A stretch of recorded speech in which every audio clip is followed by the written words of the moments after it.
사람은 사람인 동시에 아버지를 닮은 남자나 어머니를 닮은 여자로 태어납니다.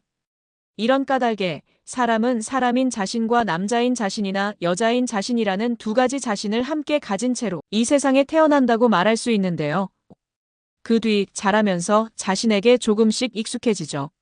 사람인 자신에게도 점점 익숙해지고 성적인 자신, 즉 남자나 여자인 자신에게도 점점 익숙해지고 그러면서 자신에게 맞는 생각을 하는 등 자신에게 조금씩 적응하게 되고요. 하지만 이유가 무엇이든 상관없이 자신에게 익숙해지지 못하면 사람은 자신에게 맞게 생각하기 어렵습니다. 심지어 자신에게 안 맞는 생각만 골라서 할 수도 있는데요. 이 때문에 자신에게 안 맞는 말과 행동만 골라서 할 수도 있죠. 그러니 자신에게 익숙해지지 못한다면 사람은 자신에게 적응하기 어렵다고 말할 수 있는 것이고요. 그리고 자신에게 익숙해지지 못한다면 사람은 자신의 현실에도 익숙해지기 매우 어렵습니다.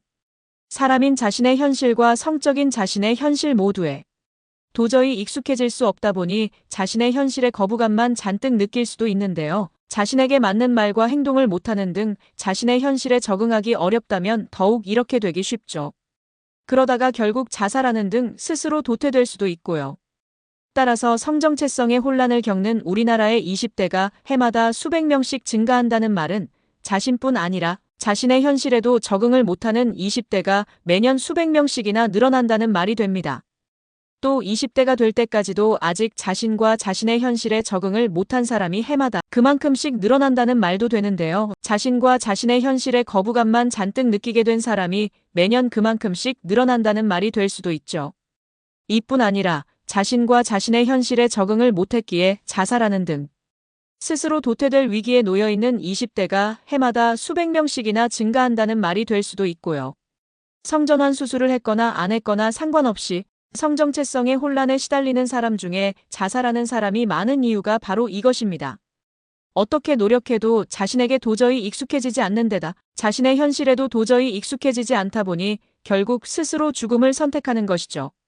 이런 까닭에 성정체성 혼란의 끝은 자살이라고 말할 수도 있는 것이고요.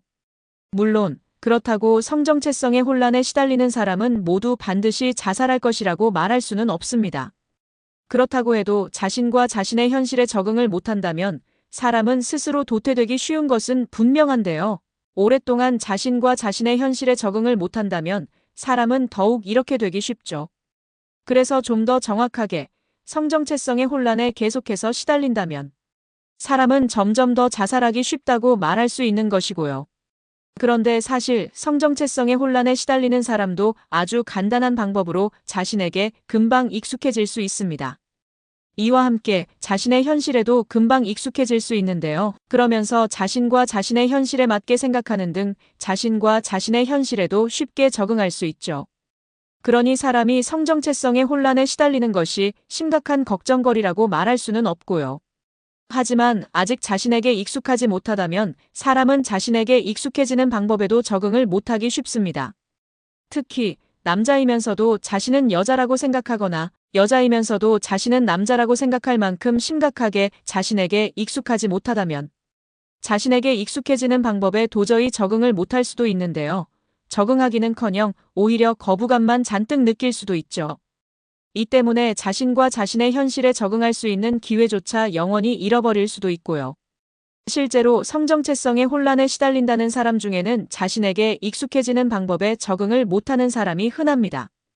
그 결과 그 중에는 자신과 자신의 현실에 적응할 수 있는 기회조차 스스로 포기한 사람도 많이 있는데요. 이렇게 되는 것을 예방하기 위해서라도 어린아이일 때부터 반드시 자신에게 익숙해질 수 있도록 지도해야 하죠.